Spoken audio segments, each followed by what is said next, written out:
بسم اللہ الرحمن الرحیم السلام علیکم ورحمۃ اللہ وبرکاتہ۔ اچانک بیماریاں اور مشکلات کیوں آ جاتی ہیں؟ ابن داؤد رضی اللہ عنہ نے محمد بن مسلم رضی اللہ عنہ سے نبی کریم صلی اللہ علیہ وآلہ وسلم کی روایت بیان کی ہے کہ ایک شخص نے آپ کی خدمت اقدس میں عرض کی، یا رسول اللہ صلی اللہ علیہ وآلہ وسلم، میری دولت جاتی رہی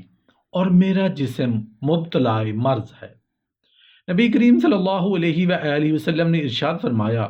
وہ بندہ کبھی نیک نہیں ہو سکتا جس کے مال کا نقصان نہ ہو اور جس کے جسم میں بیماری نہ ہو، کیونکہ اللہ تعالیٰ جس بندے سے محبت رکھتا ہے اس کا امتحان کرتا ہے،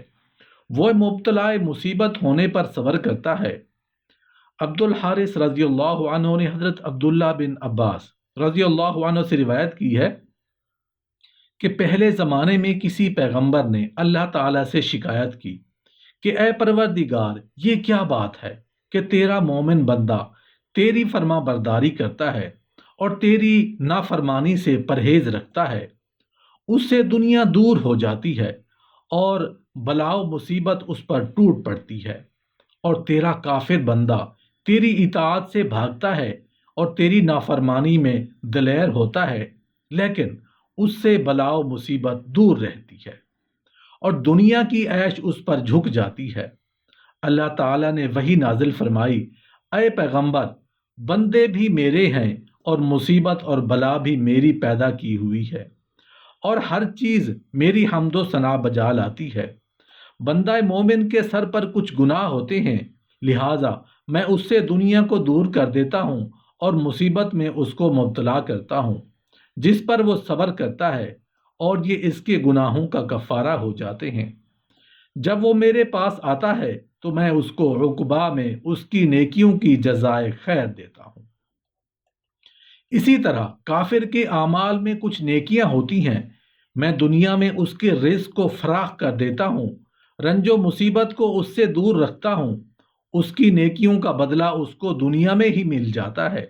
یہاں تک کہ اس کے مرنے پر عقبہ میں اس کو اس کی بدیوں کا بدلہ دیا جاتا ہے۔ حضرت محمد بن افضل رحمۃ اللہ علیہ کا قول ہے کہ جب میت قبر میں رکھی جاتی ہے تو نماز اس کے دائیں طرف اور زکوٰۃ بائیں طرف، صدقہ و خیرات سامنے، اور صبر اس کے دونوں پہلو میں کھڑے ہو جاتے ہیں۔ پھر صبر ان تمام نیک اعمال کو مخاطب کر کے کہتا ہے، تم سب اس میت کی حمایت کرو، اگر تمہاری محبت غالب رہے اور تم اس میت کو عذاب سے بچا سکو تو بہتر، ورنہ میں تنہا کافی ہوں، اس میت کے لیے ڈھال ہو جاؤں گا اور اللہ کے فضل سے ہر قسم کے عذاب کو ہٹا دوں گا۔ حضرت ابو ہریرہ رضی اللہ عنہ سے روایت ہے کہ مہاجرین میں سے ایک صحابی کسی مریض کی عیادت کو تشریف لے گئے اور فرمایا کہ مجھ کو حدیث نبی صلی اللہ علیہ وآلہ وسلم پہنچی ہے کہ مریض کے لیے حالت مرض میں 4 نفع ہے، وہ مرفوع القلم ہو جاتا ہے، یعنی شرعی تکالیف اسی پر پورے طور سے نہیں رہتی، اس کا اجر و ثواب اسی طرح ملتا رہتا ہے جیسا کہ حالت صحت میں نیک اعمال بجا لانے پر ملتا ہے، اس کی رگ رگ اور جوڑ جوڑ سے ہر ایک گناہ نکل جاتا ہے، اگر حالت مرض میں مر جائے تو اس کی مغفرت ہوگی، اور اگر تندرست ہو کر زندہ رہے گا تو گناہوں سے پاک ہو جائے گا۔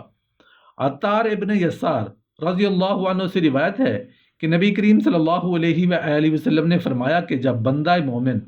بیمار ہوتا ہے تو اللہ تعالیٰ اس کے پاس کچھ فرشتے بھیجتا ہے اور انہیں حکم دیتا ہے کہ دیکھو یہ میرا بندہ اپنی عبادت کرنے والوں کے جواب میں کیا کہتا ہے۔ جب وہ فرشتے آتے ہیں تو دیکھتے ہیں کہ وہ بندہ اس حالت میں اللہ تعالیٰ کی حمد و شکر بجا لاتا ہے، یہ دیکھ کر فرشتے بارگاہ خداوندی میں حاضر ہوتے ہیں اور جو کچھ دیکھ آئے عرض کرتے ہیں، حالانکہ اللہ تعالیٰ عالم الغیب ہے۔ چنانچہ ارشاد ہوتا ہے، میں اپنے بندے کو اس کے صبر کا اجر دوں گا، اگر اس مرض میں اسے دنیا سے اٹھا لوں گا تو بہشت میں داخل کروں گا، اگر صحت دوں گا تو اس کے گوشت سے اچھا گوشت اور خون سے اچھا خون بدل دوں گا، اور اس کے گناہوں کو معاف کر دوں گا۔